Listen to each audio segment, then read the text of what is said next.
समूह प्रसन्न है, आह्लादित है और प्रतीक्षारत माननीय प्रधानमंत्री महोदय के संबोधन की। माता की, भारत माता की, भारत माता की। मेरे प्यारे देशवासियों, मेरे परिवारजन, आज वो शुभ घड़ी है जब हम देश के लिए मर मिटने वाले, देश की आजादी के लिए अपना जीवन समर्पित करने वाले, आजीवन संघर्ष करने वाले, फांसी के तख्त पर चढ़कर के भारत मां की जय के नारे लगाने वाले अनगिनत आजादी के दीवानों को नमन करने का ये पर्व है, उनका पुण्य स्मरण करने का पर्व है। आजादी के दीवानों ने आज हमें आजादी के इस पर्व में स्वतंत्रता की सांस लेने के लिए सौभाग्य दिया है। यह देश उनका ऋणी है। ऐसे हर महापुरुष के प्रति हम अपना श्रद्धा भाव व्यक्त करते हैं। मेरे प्यारे देशवासियों, आज जो महानुभाव राष्ट्र रक्षा के लिए और राष्ट्र निर्माण के लिए पूरी लगन से, पूरी प्रतिबद्धता के साथ देश की रक्षा भी कर रहे हैं, देश को नई ऊंचाई पर ले जाने का प्रयास भी कर रहे हैं। चाहे वो हमारा किसान हो, हमारा जवान हो, हमारे नौजवानों का हौसला हो, हमारी माताओं बहनों का योगदान हो, दलित हो, पीड़ित हो, शोषित हो, वंचित हो, अभावों के बीच भी स्वतंत्रता के प्रति उसकी निष्ठा, लोकतंत्र के प्रति उसकी श्रद्धा, ये पूरे विश्व के लिए एक प्रेरक घटना है। मैं आज ऐसे सभी को आदरपूर्वक नमन करता हूं। प्यारे देशवासियों, इस वर्ष और पिछले कुछ वर्षों से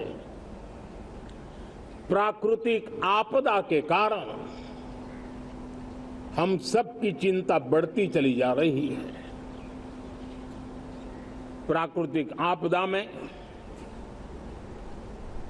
अनेक लोगों ने अपने परिवारजन खोए हैं,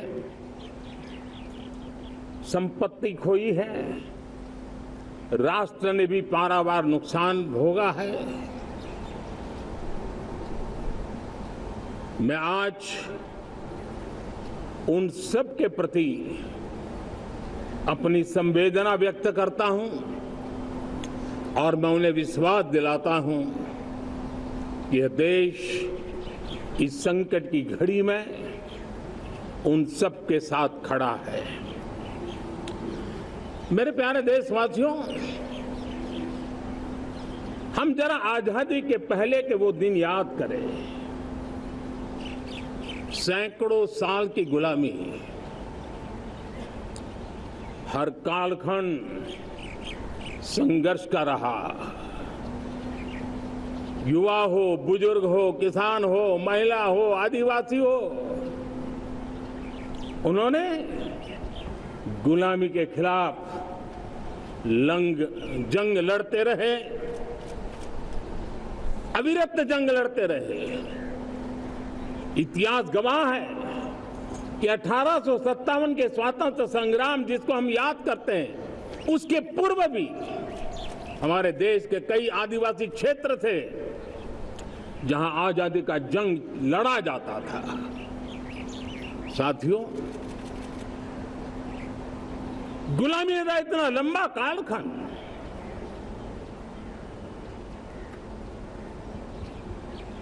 जुल्मी शासक, अपरंपार यातनाएं,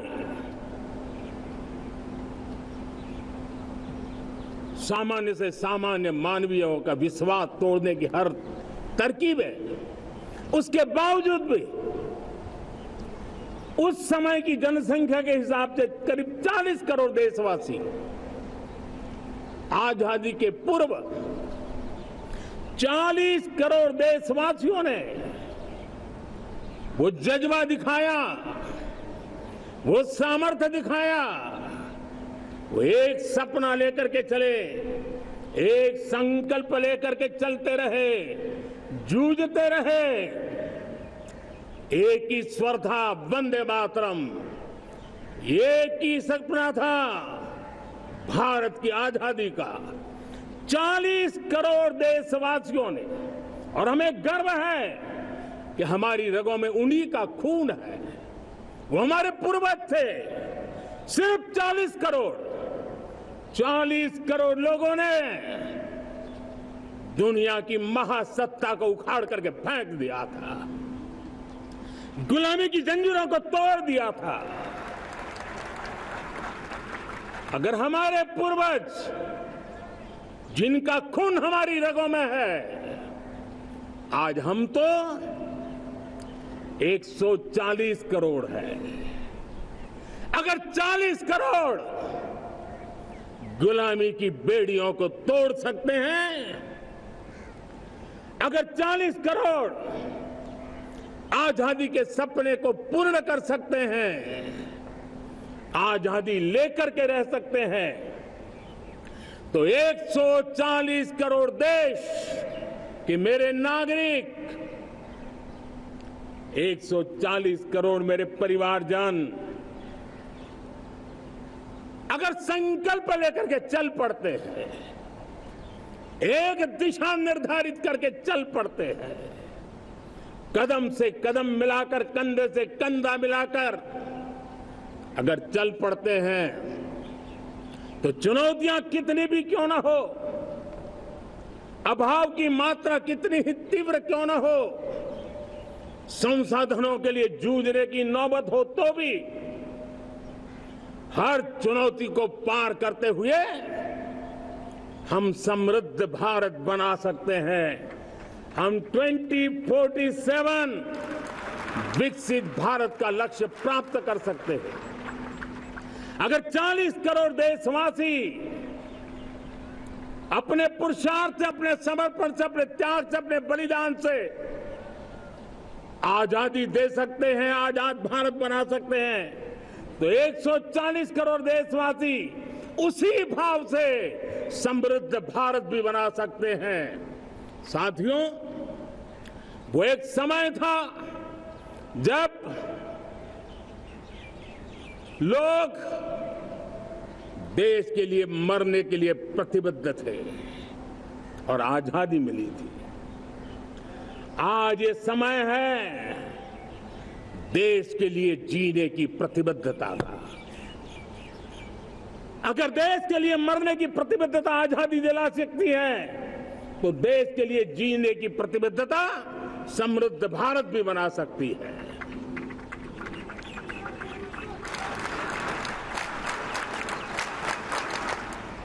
साथियों,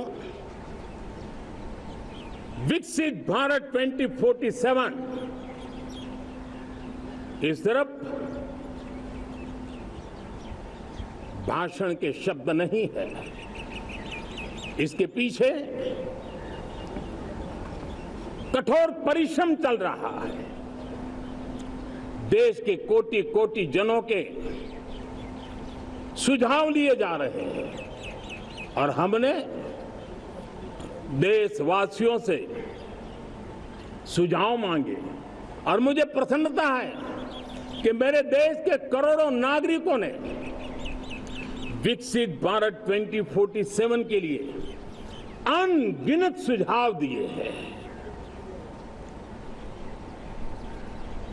हर देशवासी का सपना उसमें प्रतिबिंबित हो रहा है, हर देशवासी का संकल्प उसमें झलकता है। युवा हो, बुजुर्ग हो, गांव के लोग हो, शहर के लोग हो, किसान हो, कामदार हो, दलित हो, आदिवासी हो, पहाड़ों में रहने वाले लोग हो, जंगल में रहने वाले लोग हो, शहरों में रहने वाले लोग हैं, हर किसी ने 2047 में जब देश आजादी का 100 साल मनाएगा तब तक विकसित भारत के लिए अनमोल सुझाव दिए हैं। और मैं जब इन सुझावों को देखता था मेरा मन प्रसन्न हो रहा था। उन्होंने क्या लिखा? कुछ लोगों ने कहा कि दुनिया का स्किल कैपिटल बनाने का सुझाव हमारे सामने रखा।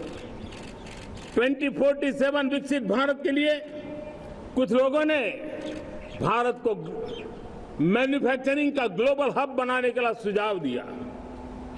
कुछ लोगों ने भारत के हमारी यूनिवर्सिटीज ग्लोबल बने इसके लिए सुझाव दिया।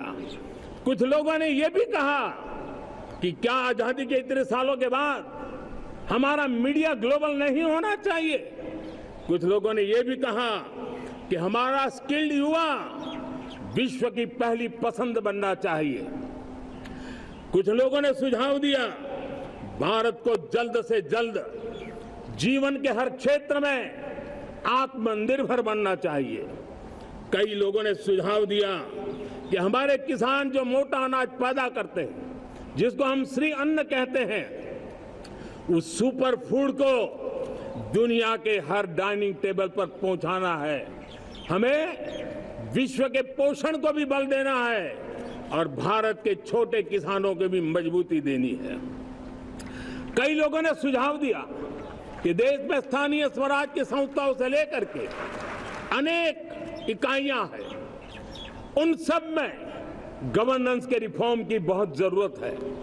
कई लोगों ने लिखा कि न्याय के अंदर जो विलंब हो रहा है उसके प्रति चिंता जाहिर की और ये भी कहा कि हमारे देश में न्याय व्यवस्था में रिफॉर्म की बहुत बड़ी जरूरत है। कई लोगों ने लिखा कि कई ग्रीनफील्ड सिटीज बनाने की अब समय की मांग है। किसी ने बढ़ती हुई प्राकृतिक आपदाओं के बीच शासन प्रशासन में कैपेसिटी बिल्डिंग के लिए एक अभियान चलाने का सुझाव दिया। बहुत सारे लोगों ने यह सपना भी देखा है कि अंतरिक्ष में भारत का स्पेस स्टेशन जल्द से जल्द बनना चाहिए। किसी ने कहा भारत की जो पारंपरिक ट्रेडिशनल मेडिसिन है, हमारी औषधि है, दुनिया जब आज होलिस्टिक हेल्थ केयर की तरफ जा रही है तब हमें भारत की पारंपरिक औषधियां और वेलनेस हब के रूप में भारत को विकसित करना चाहिए। कोई कहते हैं कि अब देर नहीं होनी चाहिए, भारत जल्द से जल्द दुनिया की तीसरी सबसे बड़ी इकोनॉमी बनना चाहिए। साथियों, मैं इसलिए पढ़ रहा था कि मेरे देशवासियों ने सुझाव दिए, मेरे देश के सामान्य नागरिक ने ये सुझाव हमें दिए हैं। मैं समझता हूं जब देशवासियों की इतनी विशाल सोच हो, देशवासियों के इतने बड़े सपने हो, देशवासियों की इन बातों में जब संकल्प झलकते हो तब हमारे भीतर एक नया संकल्प दृढ़ बन जाता है, हमारे मन में आत्मविश्वास नई ऊंचाई पर पहुंच जाता है। और साथियों, देशवासियों का ये भरोसा सिर्फ कोई इंटेलेक्चुअल डिबेट नहीं है, ये भरोसा अनुभव से निकला हुआ है।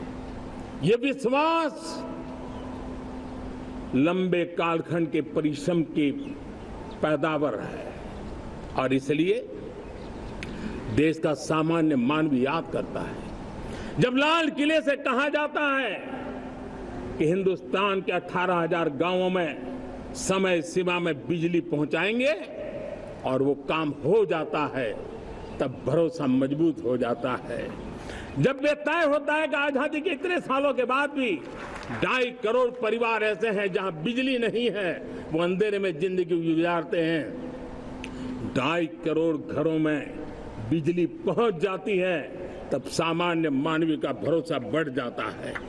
जब लाल किले से स्वच्छ भारत की बात कही जाए, तब इस देश के अग्रिम हरोड़ पंक्ति में बैठे हुए लोग हो, गांव के लोग हो, गरीब बस्ती में रहने वाले लोग हो, छोटे छोटे बच्चे हो, हर परिवार के अंदर स्वच्छता का वातावरण बन जाए, स्वच्छता की चर्चा हो, स्वच्छता के संदर्भ में एक दूसरे को रोक टोकने का निरंतर प्रयास चलता रहे।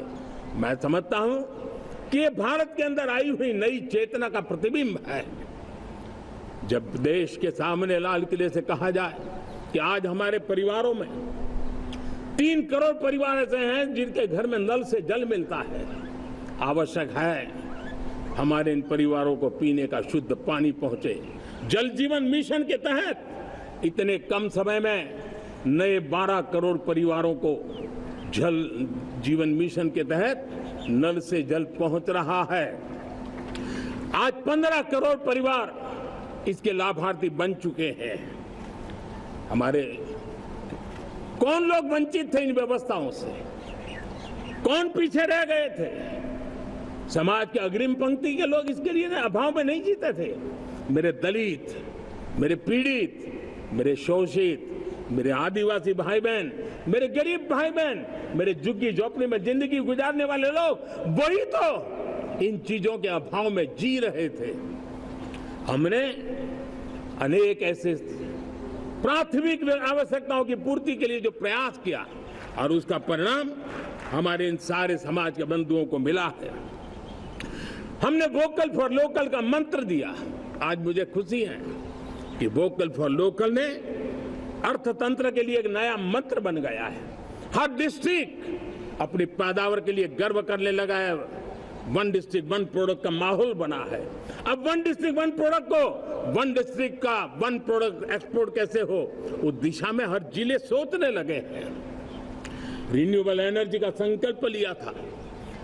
G20 समूह के देशों ने जितना किया है उससे ज्यादा भारत ने किया है, और भारत ने ऊर्जा के क्षेत्र में आत्मनिर्भर बनने के लिए, ग्लोबल वार्मिंग की चिंताओं से मुक्ति पाने के लिए हमने काम किया है।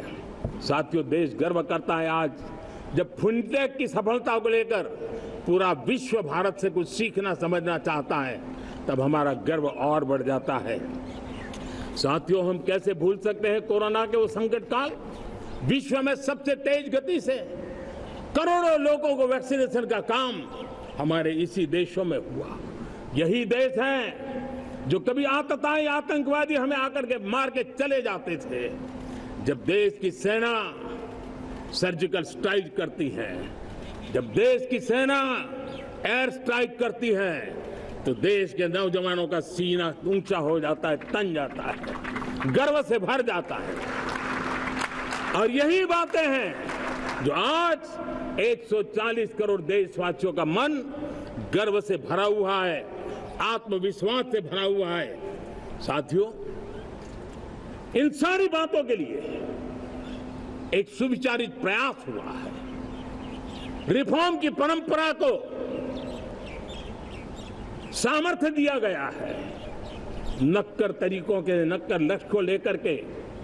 और जब राजनीतिक नेतृत्व की संकल्प शक्ति हो, दृढ़ विश्वास हो, जब सरकारी मशीनरी उसको लागू करने के लिए समर्पण भाव से जुट जाती है, और जब देश के हर नागरिक उस सपने को पूरा करने के लिए, जन भागीदारी करने के लिए, जन आंदोलन बनाने के लिए आगे आता है, तब हमें निश्चित परिणाम मिलता ही रहता है।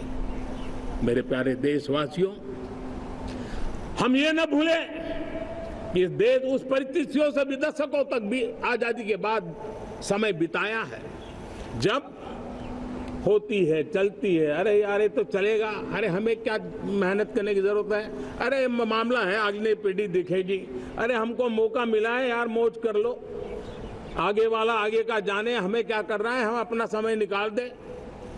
अरे नया करने जाओगे कोई बवाल उठ जाए, पता नहीं क्यों देश में एक स्टेटस को का माहौल बन गया था, जो है उसी से गुजारा कर लो, यही का माहौल बन गया था।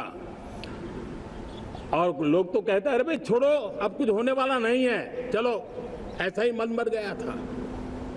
हमें इस मानसिकता को तोड़ना था, हमें विश्वास से भरना था, और हमने उस दिशा में प्रयास किया। कई लोग तो कहते थे अरे भाई अगली पीढ़ी के लिए काम हम अभी से क्यों करें, हम तो आज का देखें। लेकिन देश का सामान्य नागरिक ये नहीं चाहता था, वो बदलाव के इंतजार में था, वो बदलाव चाहता था, उसकी ललक थी, लेकिन उसके सपनों को किसी ने तवज्जो नहीं दी, उसकी आशा आकांक्षाओं को अपेक्षाओं को तवज्जो नहीं दी गई, और उसके कारण वो मुसीबतों को झेलते हुए गुजारा करता रहा, वो रिफॉर्म्स का इंतजार करता रहा। हमें जिम्मेदारी दी गई और हमने बड़े रिफॉर्म्स जमीन पर उतारे। गरीब हो, मिडिल क्लास हो, हमारे वंचित लोग हो, हमारी बढ़ती जाती शहरी आबादी हो, हमारे नौजवानों के सपने हो, संकल्प हो, आकांक्षाएं हो, उनके जीवन में बदलाव लाने के लिए रिफॉर्म का मार्ग हमने चुना। और मैं देशवासियों को विश्वास दिलाना चाहता हूं, रिफॉर्म के प्रति हमारी जो प्रतिबद्धता है वो पिंक पेपर के एडिटोरियल के लिए सीमित नहीं है। हमारे रिफॉर्म्स की ये प्रतिबद्धता है, वो 4 दिन की वाहवाही के लिए नहीं है। हमारी रिफॉर्म्स की प्रक्रिया किसी मजबूरी में नहीं है, देश को मजबूती देने के इरादे से है। और इसलिए मैं आज कह सकता हूं रिफॉर्म का हमारा मार्ग एक प्रकार से ग्रोथ की ब्लूप्रिंट बनी हुई है। ये हमारा रिफॉर्म, ये ग्रोथ, ये बदलाव, ये सिर्फ डिबेट क्लब के लिए, इंटेलेक्चुअल सोसाइटी के लिए, एक्सपर्ट लोगों के लिए सिर्फ चर्चा का विषय नहीं है। साथियों, हमने राजनीतिक मजबूरी के कारण नहीं किया है। हम जो कुछ भी कर रहे हैं वो राजनीति का भागा गुणा करके नहीं सोचते हैं। हमारा एक ही संकल्प होता है, नेशन फर्स्ट, नेशन फर्स्ट, राष्ट्रहित सुप्रीम, ये मेरा भारत महान बने, इसी संकल्प को लेकर के हम कदम उठाते हैं। साथियों, जब रिफॉर्म की बात आती है, एक लंबा परिवेश है, अगर मैं उसकी चर्चा में चला जाऊंगा तो शायद घंटों निकल जाएंगे, लेकिन मैं एक छोटा सा उदाहरण देना चाहता हूं। बैंकिंग क्षेत्र में जो रिफॉर्म हुआ, आप सोचिए बैंकिंग क्षेत्र का क्या हाल था, न विकास होता था, न विस्तार होता था, न विश्वास बढ़ता था। इतना ही नहीं,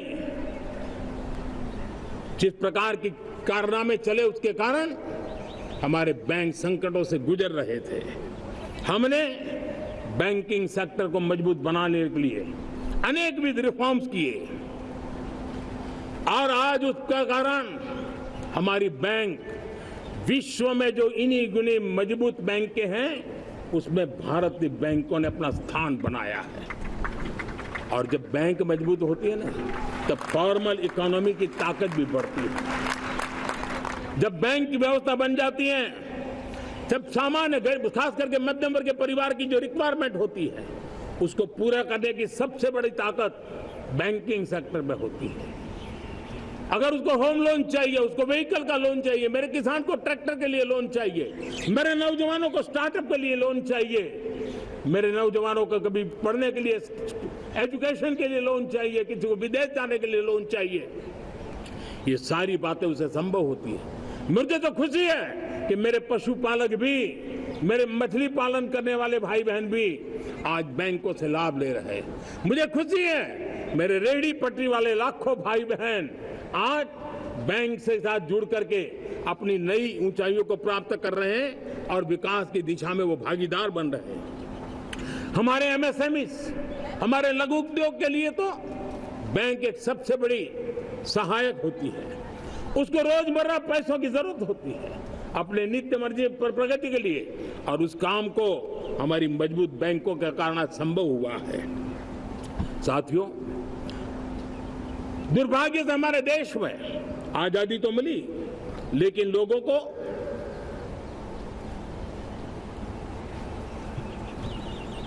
एक प्रकार से माई बाप कल्चर से गुजरना पड़ा।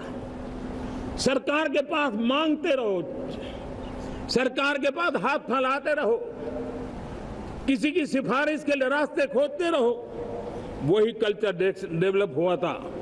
आज हमने गवर्नेंस के इस मॉडल को बदला है। आज सरकार खुद लाभार्थी हितार्थी के पास जाती है। आज सरकार खुद उसके घर गैस का चूल्हा पहुंचाती है। आज सरकार खुद उसके घर पानी पहुंचाती है। आज सरकार खुद उसके घर बिजली पहुंचाती है। आज सरकार खुद उसको आर्थिक मदद दे करके विकास के नए आयामों को चर करने के लिए प्रेरित करती है, प्रोत्साहित करती है। आज सरकार खुद नौजवान के स्किल डेवलपमेंट के लिए अनेकविध कदम उठा रही है। साथियों, बड़े रिफॉर्म्स के लिए हमारी सरकार बहुत ही प्रतिबद्ध है और हम इसी के द्वारा देश में प्रगति की राह को चुनना चाहते हैं। साथियों, देश में नई व्यवस्थाएं बन रही है। देश को आगे ले जाने के लिए अनेकविध नीतियों को, अनेकविध पॉलिसीज को निरंतर बनाया जाए और नए सिस्टम पर देश का भरोसा भी बढ़ता रहता है, निरंतर बढ़ता रहता है। आज जो 20-25 साल का नौजवान है, जो 10 साल पहले जब 12-15 साल की उम्र का नौजवान था, उसने अपनी आंखों के सामने ये बदलाव देखा है। 10 साल के भीतर भीतर उसके सपनों को आकार मिला है, धार मिली है और उसके आत्मविश्वास में एक नई चेतना जगी है और वही देश का एक नया सामर्थ्य के रूप में उभरना है। आज विश्व भर में भारत की साख बढ़ी है, भारत के प्रति देखने का नजरिया बदला है। आज विश्व में युवाओं के लिए संभावनाओं के द्वार खुले हैं। रोजगार के अनगिनत नए अवसर जो शायद आजादी के इतने सालों के बाद भी नहीं आए थे, वो आज उनके दरवाजे पर दस्तक दे रहे हैं। संभावनाएं बढ़ती गई हैं, नए मौके बन रहे हैं। मेरे देश के युवाओं को अब धीरे धीरे चलने का इरादा नहीं है। मेरा देश का नौजवान इंक्रीमेंटल प्रगति में विश्वास नहीं करता। मेरा देश का नौजवान छलांग मारने के मूड में है। वो छलांग मार के नई सिद्धियों को प्राप्त करने के मूड में है। मैं कहना चाहूंगा, भारत के लिए गोल्डन एरा है। वैश्विक परिस्थितियों की तुलना में भी देखें, ये गोल्डन एरा है, ये हमारा स्वर्णिम कालखंड है। मेरे प्यारे देशवासियों, ये अवसर हमें जाने नहीं देना है, ये मौका हमें जाने नहीं देना चाहिए और इसी मौके को पकड़ करके अपने सपने और संकल्पों को लेकर के चल पड़ेंगे तो हम देश की स्वर्णिम भारत की जो अपेक्षा और हमें विकसित भारत का 2047 का लक्ष्य हम पूरा करके रहेंगे। हम सदियों की बेड़ियों को तोड़ करके निकले हैं। आज टूरिज्म का क्षेत्र हो, एमएसएमई का क्षेत्र हो, एजुकेशन हो, हेल्थ सेक्टर हो, ट्रांसपोर्ट सेक्टर हो, खेती और किसानी का सेक्टर हो, हर सेक्टर में एक नया आधुनिक सिस्टम बन रहा है। हम विश्व की बेस्ट प्रैक्टिसेस को भी आगे देख रखते हुए हम हमारे देश की परिस्थितियों के अनुसार आगे बढ़ना चाहते हैं। हर सेक्टर में आधुनिकता की जरूरत है, नएपन की जरूरत है, टेक्नोलॉजी को जोड़ने की जरूरत है और हर सेक्टर में हमारी नई नीतियों के कारण इन सारे क्षेत्रों में एक नया सपोर्ट मिल रहा है, नई ताकत मिल रही है।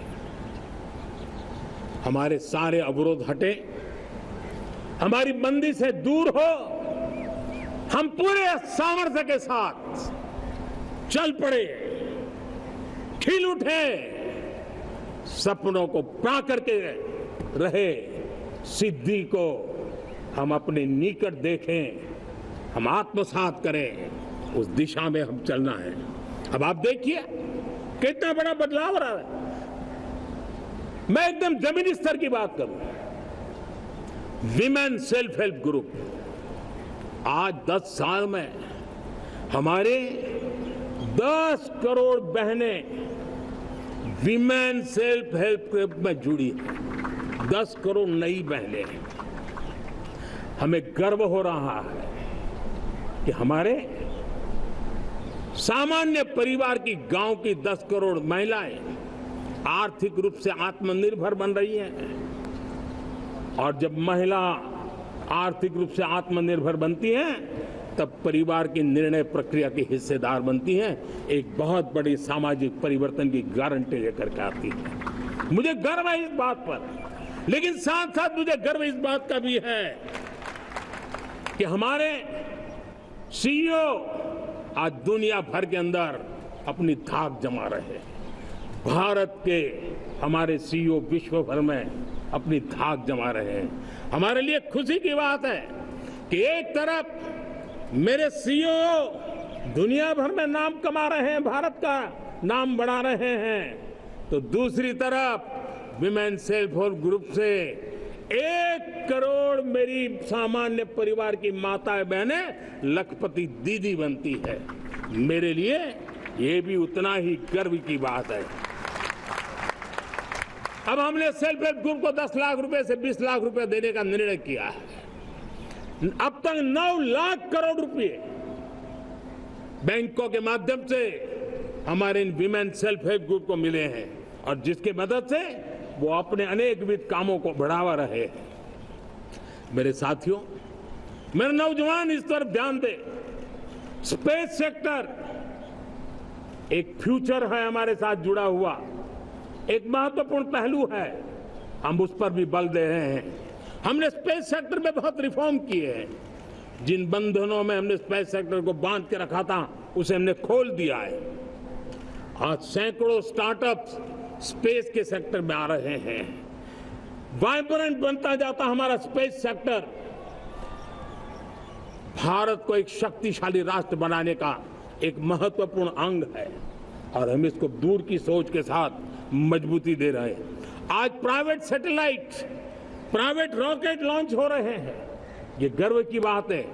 आज मैं कह सकता हूं, जब नीति सही होती है, नियत सही होती है और पूर्ण समर्पण से राष्ट्र का कल्याण यही मंत्र होता है, तो निश्चित परिणाम हम प्राप्त करके रहते हैं। मेरे प्यारे देशवासियों, आज देश में नए अवसर बने, तब मैं कह सकता हूं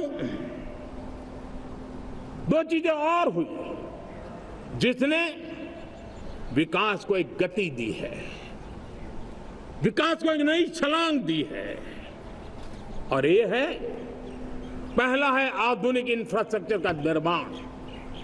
हमने इंफ्रास्ट्रक्चर को आधुनिक बनाने की दिशा में बहुत बड़े कदम उठाए हैं, और दूसरी तरफ सामान्य मानव के जीवन में जो बाधाएं हैं, ईज ऑफ लिविंग का हमारा जो सपना है, उस पर भी हमने उतना ही बल दिया है। पिछले 1 दशक में अभूतपूर्व इंफ्रास्ट्रक्चर का विकास हुआ है।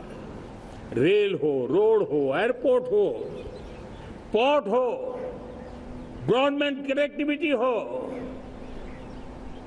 गांव-गांव नए स्कूल बनाने की बात हो, जंगलों में स्कूल बनाने की बात हो, दूर सुदूर इलाकों में अस्पताल बनाने की बात हो, आरोग्य मंदिर बनाने की बात हो, मेडिकल कॉलेजों का काम हो, आयुष्मान आरोग्य मंदिरों का निर्माण चलता हो, 60,000 से ज्यादा अमृत सरोवर बने हो, 2 लाख पंचायतों तक ऑप्टिकल फाइबर नेटवर्क पहुंचा हो, नहरों का एक बहुत बड़ा जाल बिछाया जा रहा हो, 4 करोड़ पक्के घर बनना, गरीबों को एक नया आश्रय मिलना, 3 करोड़ नए घर बनाने के संकल्प के साथ आगे बढ़ने की हमारी कोशिश हो, हमारा पूर्वी भारत, नॉर्थ ईस्ट, उसका इलाका आज इंफ्रास्ट्रक्चर के लिए जाने जाना लगा है। और हमने ये जो कायाकल्प किया है, उसका सबसे बड़ा लाभ समाज के उन वर्गों तक हम पहुंचे हैं जब ग्रामीण सड़कें वहां बनी है जिनकी तरफ कोई देखता नहीं था, जिस इलाकों को नहीं देखता था, जिन गांवों को नहीं देखता था। दलित हो, पीड़ित हो, शोषित हो, वंचित हो, पिछड़े हो, आदिवासी हो, जंगल में रहने वाले हो, दूर सुदूर पहाड़ों में रहने वाले हो, सीमावर्ती स्थान पर रहने वाले हो, हमने उनकी आवश्यकता की पूर्ति की है। हमारे मछुआरे भाई बहनों की आवश्यकताओं को पूरा करना, हमारे पशुपालकों के जीवन को बदलना, एक प्रकार से सर्वांगीण विकास का प्रयास हमारी नीतियों में रहा, हमारी नीयत में रहा है, हमारे रिफॉर्म में रहा है, हमारे कार्यक्रमों में रहा है, हमारी कार्यशैली में रहा है। और उस सबसे बड़ा लाभ मेरे युवाओं को होता है। उनको नए नए अवसर मिलते हैं, नए नए क्षेत्र में कदम रखने का उसके लिए संभावनाएं बन जाती है। और वही तो सबसे ज्यादा रोजगार दे रहा है। और सबसे ज्यादा रोजगार प्राप्त करने का अवसर इन्हीं समय में उनको मिला है। हमारा जो मध्यम वर्गीय परिवार है, मध्यम वर्गीय परिवार को क्वालिटी ऑफ लाइफ, वो स्वाभाविक उसकी अपेक्षा रहती है। वो देश के लिए बहुत देता है, तो देश का भी दायित्व है कि उसकी जो क्वालिटी ऑफ लाइफ में जो उसकी अपेक्षाएं हैं, सरकार की कठिनाइयों से मुक्ति की उसकी जो अपेक्षाएं हैं, उसको पूर्ण करने के लिए हम निरंतर प्रयास करते हैं। और मैंने तो सपना देखा है कि 2047 जब विकसित भारत का सपना होगा तो उसकी एक इकाई ये भी होगी कि सामान्य मानव के जीवन में सरकार की दखलें कम हो, जहां सरकार की जरूरत हो वहां अभाव न हो, और जहां सरकार की बेकारण प्रभाव भी न हो, इस प्रकार की व्यवस्था पर हम प्रतिबद्ध हैं। मेरे प्यारे देशवासियों, हम छोटी छोटी जरूरतों पर भी ध्यान देते हैं, हम छोटी छोटी आवश्यकताओं पर ध्यान देते हैं और उसको लेकर हम चलते हैं। चाहे हमारे गरीब का घर का चूल्हा जलता रहे, गरीब की मां को कभी आंसू पी करके सोना न पड़े, और इसके लिए मुफ्त इलाज की योजना हमारी चल रही है। बिजली, पानी, गैस अब सैचुरेशन के मूड पर है। और जब हम सैचुरेशन की बात करते हैं वो 100% होता है। जब सैचुरेशन होता है तो उसको जातिवाद का रंग नहीं लगता है। जब सैचुरेशन होता है तो उसमें पांथिकता का रंग नहीं लगता है। जब सैचुरेशन का मंत्र होता है तब सच्चे अर्थ में सबका साथ सबका विकास का मंत्र साकार होता है। लोगों के जीवन में सरकार की दखल कम हो, उस दिशा में हमने हजारों कंप्लायंसेस के लिए सरकार सामान्य मानवी पर बोझ डालती थी, उन सारे कंप्लायंसेस को दूर किया। हमने देशवासियों के लिए 1,500 से ज्यादा कानूनों को खत्म कर दिया ताकि कानूनों की जंजाल के अंदर देशवासियों को फंसना न पड़े। हमने छोटी छोटी गलतियों के कारण ऐसे कानून बने थे उनको जेल में अंदर धकेल दिया जाए। हमने उन छोटे छोटे कारणों से जेल जाने के जो परंपराएं थी उन सारे कानूनों को नष्ट कर दिया और उसको कानूनों को जेल भेजने के प्रावधान को व्यवस्था से बाहर कर दिया है। आज हमने जो आजादी की विरासत के गर्व की बात हम जो करते हैं, सदियों से हमारे पास जो क्रिमिनल लॉ थे, आज हमने उसको नए क्रिमिनल लॉ जिसको हमने न्याय संहिता के रूप में, और जिसके मूल में दंड नहीं पर नागरिक को न्याय, इस भाव को हमने प्रबल बनाया है। ईज ऑफ लिविंग बनाने के लिए देशव्यापी मिशन में काम कर हर लेवल पर मैं सरकार के प्रतिनिधियों का आह्वान करता हूं। मैं जनप्रतिनिधि, वो किसी भी दल के क्यों न हो, किसी भी राज्य के क्यों न हो, सबसे आग्रह करता हूं कि हमने एक मिशन मोड में ईज ऑफ लिविंग के लिए कदम उठाने चाहिए। मैं हमारे युवाओं को, प्रोफेशनल्स को, सबको मैं कहना चाहता हूं, आप अपने स्थान पर जहां पर आपको छोटी छोटी दिक्कतें होती है, आप उसके सॉल्यूशन को लेकर के सरकार को चिट्ठी लिखते रहिए। सरकार को बताइए कि बिना कारण की कठिनाई आए उसको दूर करने से कोई नुकसान नहीं है। मैं पक्का मानता हूं आज सरकारें संवेदनशील है। हर सरकार, स्थानीय स्वराज्य की संस्था होगी या राज्य सरकार होगी या केंद्र सरकार होगी, उसको तवज्जो देगी। गवर्नेंस में रिफॉर्म्स, ये हमें विकसित भारत 2047 के सपने के लिए हमने उसको जोर लगा करके आगे बढ़ाना होगा, ताकि सामान्य मानवी के जीवन में अवकाश ही अवकाश पैदा हो, रुकावटें खत्म ही खत्म होती चली जाए, नागरिकों का डिग्निटी ऑफ सिटीजन, नागरिकों के जीवन में सम्मान मिले। डिलीवरी के संबंध में कभी किसी को ये कहने की नौबत ना आया कि ये तो मेरा हक था कि मुझे मिला नहीं, उसको खोजना न पड़े। सरकार के गवर्नेंस में डिलीवरी सिस्टम को और मजबूती चाहिए। आप देखिए, देश में जब हम रिफॉर्म की बात करते हैं, आज देश में करीब करीब 3 लाख संस्थाएं काम कर रही है, चाहे पंचायत हो, नगर पंचायत हो, नगर पालिका हो, महानगर पालिका हो, यूटी हो, स्टेट हो, डिस्ट्रिक्ट हो, केंद्र, छोटी मोटी 3 लाख करीब करीब इकाइयां हैं। अगर ये हमारे 3 लाख इकाइयों को मैं आज आह्वान करता हूं कि अगर आप साल में अपने स्तर पर जिन चीजों की जरूरत है सामान्य मानव के लिए 2 रिफॉर्म करें, ज्यादा नहीं कह रहा हूं मेरे साथियों, एक पंचायत हो, एक राज्य सरकार हो, कोई विभाग हो, सिर्फ 1 साल में 2 रिफॉर्म और उसको जमीन पर उतारें। आप देखिए, हम देखते ही देखते 1 साल में करीब करीब 25-30 लाख रिफॉर्म कर सकते हैं। जब 25-30 लाख रिफॉर्म हो जाए तब सामान्य मानवी का विश्वास कितना बढ़ जाएगा, उसकी शक्ति राष्ट्र को नई ऊंचाई पर ले जाने में कितनी काम आएगी।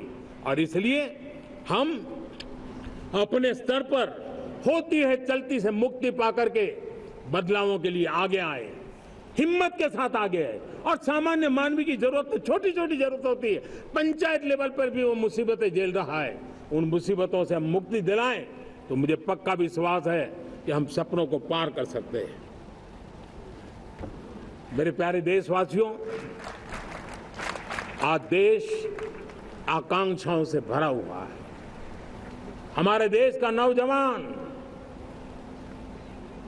नई सिद्धियों को चूमना चाहता है, नए नए शिखरों पर वो कदम रखना चाहता है, और इसलिए हमारी कोशिश है हर सेक्टर में कार्य को हम गति दें, तेज गति दें, और उसके द्वारा पहले हम हर सेक्टर में नए अवसर पैदा करें। दूसरा, ये बदलती हुई व्यवस्थाओं के लिए जो सपोर्टिव इंफ्रास्ट्रक्चर चाहिए, उन इंफ्रास्ट्रक्चर पर हम बदलाव के मजबूती देने की दिशा में काम करें। और तीसरी बात है, नागरिकों की मूलभूत सुविधाओं के विषय में हम प्राथमिकता दें, उसको बल दें। इन तीनों भारत में एक एस्पिरेशनल सोसाइटी का निर्माण किया है, और उसके परिणाम स्वरूप आज समाज खुद एक विश्वास से भरा हुआ है।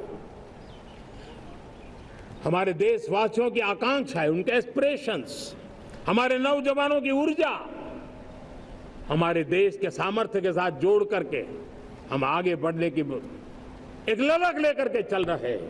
मुझे विश्वास है रोजगार और स्वरोजगार नए रिकॉर्ड के अवसर पर हम काम किया है।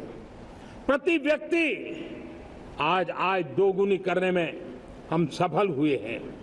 ग्लोबल ग्रोथ में भारत का योगदान बड़ा है। भारत का एक्सपोर्ट लगातार बढ़ रहा है। विदेशी मुद्रा भंडार लगातार बढ़ा हुआ है, पहले से 2 गुना पहुंचा है। ग्लोबल संस्थानों का भारत के प्रति भरोसा बढ़ा है। मुझे विश्वास है भारत की दिशा सही है, भारत की गति तेज है, और भारत के सपनों में सामर्थ्य है। लेकिन इन सबके साथ संवेदनशीलता का हमारा मार्ग हमारे लिए ऊर्जा में एक नई चेतना भरता है। मम भाव हमारे कार्य की शैली है।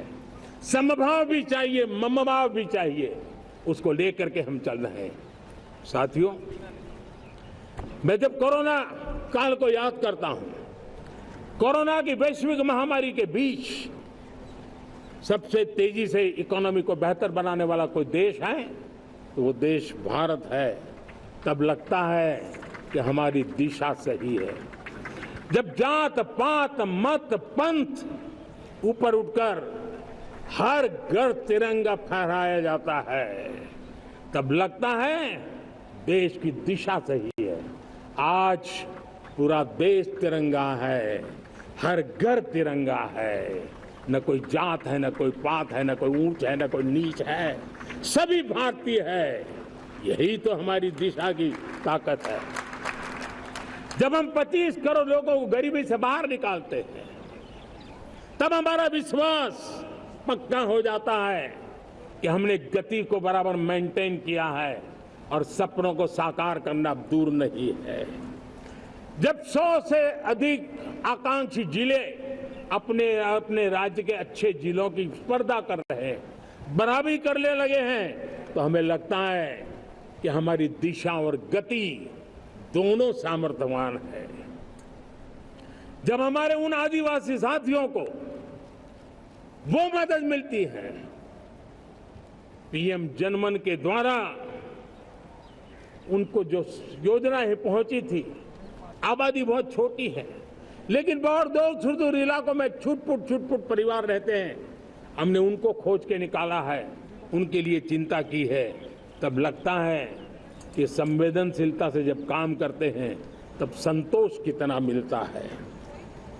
वर्किंग वुमेन के लिए पेड मैटरनिटी लीव 12 हफ्ते से बढ़ा करके 26 हफ्ते कर देते हैं। तब सिर्फ नारी का सम्मान ही करते इतना नहीं है, नारी के प्रति संवेदनशील भाव से निर्णय करते इतना नहीं, लेकिन उसके गोद में जो बच्चा पला है ना, उसको एक उत्तम नागरिक बनाने के लिए माँ की जो जरूरत है उसमें सरकार रुकावट न बने, इस संवेदनशील भावना से उस निर्णय को हम करते हैं।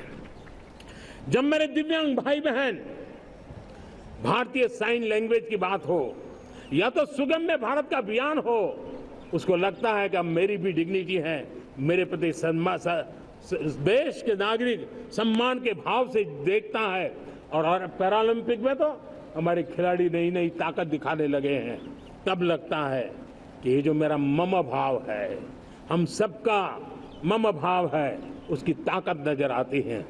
हमारे ट्रांसजेंडर समाज के प्रति हम जिस संवेदना के साथ निर्णय बना रहे हैं, हम नए नए कानून बना रहे हैं, उनको सम्मान का जीवन देने के लिए हम प्रयास कर रहे हैं, तब बदलाव की हमारी दिशा सही दिखता है। सेवा भाव से किए गए इन कामों का, जो त्रिविध मार्गों से हम चले हुए, इन कामों का एक सीधा सीधा लाभ आज उसके परिणाम के रूप में हमें नजर आ रहा है। 60 साल बाद लगातार तीसरी बार आपने हमें देश सेवा का मौका दिया है। मेरे 140 करोड़ देशवासी, आपने जो आशीर्वाद दिए हैं, उस आशीर्वाद में मेरे लिए एक ही संदेश है, जन जन की सेवा, हर परिवार की सेवा, हर क्षेत्र की सेवा, और सेवा भाव से समाज की शक्ति को साथ लेकर के विकास की नई ऊंचाइयों पर पहुंचना। 2047 विकसित भारत के सपने को लेकर के चलना, उसी एक संदेश को लेकर मैं आज लाल किले की प्राचीर से हमें आशीर्वाद देने के लिए मैं कोटि कोटि देशवासियों का सर झुका करके आभार व्यक्त करता हूं। मैं उनके प्रति नतमस्तक होता हूं और मैं उनको विश्वास दिलाता हूं कि हमें नई ऊंचाइयों को नए जोश के साथ आगे बढ़ना है। हमें सिर्फ जो हो गया है वो संतोष मान करके बैठने वाले हम लोग नहीं हैं, वो हमारे संस्कार में नहीं है। हम कुछ और करने के लिए, कुछ और आगे बढ़ने के लिए और कुछ और नई ऊंचाइयों को पार करने के लिए हम आगे बढ़ना चाहते हैं। विकास को, समृद्धि को, सपनों को साकार करने को, संकल्प को लिए जीवन खपाने को हम अपना स्वभाव बनाना चाहते हैं, देशवासियों का स्वभाव बनाना चाहते हैं। मेरे प्यारे देशवासियों, आज नई शिक्षा नीति बहुतेक मात्रा में कई राज्यों ने उसको अच्छा इनिशिएटिव लिए हैं। और उसके कारण आज एक 21वीं सदी के अनुरूप हमारी शिक्षा व्यवस्था को जो हम बल देना चाहते हैं और विकसित भारत के सपने के लिए जिस प्रकार से मानव समूह तैयार करना चाहते हैं, नई शिक्षा नीति बहुत बड़ी भूमिका अदा। मैं नहीं चाहता हूं कि मेरे देश के नौजवानों को अब विदेशों में पढ़ने के लिए मजबूर होना पड़े। मध्यम वर्गीय परिवार के लाखों करोड़ों रुपया बच्चों को विदेश पढ़ने के लिए भेजने में खर्च हो जाए। हम यहाँ ऐसी शिक्षा व्यवस्था का विकसित करना चाहते हैं कि मेरे देश के नौजवानों को विदेश जाना न पड़े, मेरे मध्यम वर्गीय परिवारों को लाखों करोड़ रुपया खर्च करना न पड़े। इतना ही नहीं, ऐसे संस्थान निर्माण हो ताकि विदेशों से लोग भारत के अंदर उनका मुंह मोड़े। अभी अभी हमने बिहार का हमारा गौरवप्रद इतिहास रहा है, नालंदा यूनिवर्सिटी का पुनर्निर्माण किया है। फिर से एक बार नालंदा यूनिवर्सिटी काम करना शुरू कर दिया है, लेकिन हमें शिक्षा के क्षेत्र में फिर से एक बार सदियों पुराने उस नालंदा स्पिरिट को जगाना होगा, उस नालंदा स्पिरिट को जीना होगा, उस नालंदा स्पिरिट को लेकर के बड़े विश्वास के साथ विश्व की ज्ञान की परंपराओं को नई चेतना देने का काम हमें करना होगा। मुझे पक्का विश्वास है कि नई शिक्षा नीति ने मातृभाषा पर बल दिया है। मैं राज्य सरकारों से कहूंगा, मैं देश की सभी संस्थानों से कहूंगा कि भाषा के कारण हमारे देश की टैलेंट को रुकावट नहीं आनी चाहिए, भाषा अवरुद्ध नहीं होनी चाहिए। मातृभाषा का सामर्थ्य हमारे देश के छोटे छोटे गरीब से गरीब मां के बेटे को भी सपने पूरा करने का ताकत देता है। और इसलिए हमने हमारी मातृभाषा में पढ़ाई, जीवन में मातृभाषा का स्थान, परिवार में मातृभाषा का स्थान, उसकी ओर हमें बल देना होगा। मेरे प्यारे देशवासियों, जिस प्रकार से आज विश्व का में बदलाव नजर आ रहा है और तब जाकर के स्किल का महत्व बहुत बढ़ गया है और हम स्किल को और नई एक ताकत देना चाहते हैं। हम इंडस्ट्री 4.0 को ध्यान में रख करके हम स्किल डेवलपमेंट चाहते हैं। हम जीवन के हर क्षेत्र में, हम एग्रीकल्चर सेक्टर में भी कैपेसिटी बिल्डिंग करने के लिए स्किल डेवलपमेंट चाहते हैं। हम तो हमारा सफाई का क्षेत्र हो, उसमें भी एक नए स्किल डेवलपमेंट की ओर बल देना चाहते हैं। और हम स्किल इंडिया प्रोग्राम को बहुत व्यापक रूप से इस बार लेकर के आए हैं। बजट में भी इसका बहुत बड़ा, इस बजट में इंटर्नशिप को भी हमने बल दिया है ताकि हमारे नौजवानों को एक एक्सपीरियंस मिले, उनकी कैपेसिटी बिल्डिंग हो और बाजार में उनका ताकत दिखाई दे। उस प्रकार से मैं स्किल युवाओं को तैयार करना चाहता हूं।